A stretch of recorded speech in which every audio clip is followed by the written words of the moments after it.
Now what I'm going to do is I'm going to measure this bad boy right here. But we'll do it closer to the top just in case it tapers at all.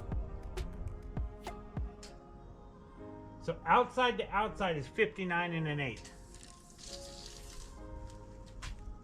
And I think that's the length we're going to need.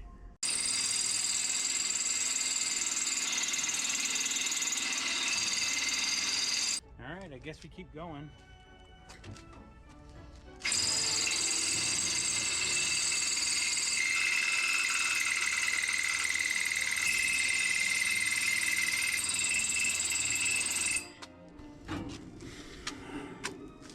I feel like we should be through it already. I don't know if that drill bit's any good, guys.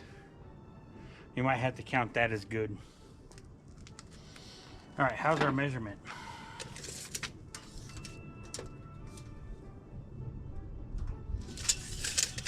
We have dropped, so we'll have to go back up, but that's fine. We'll go back up, weld our plate on,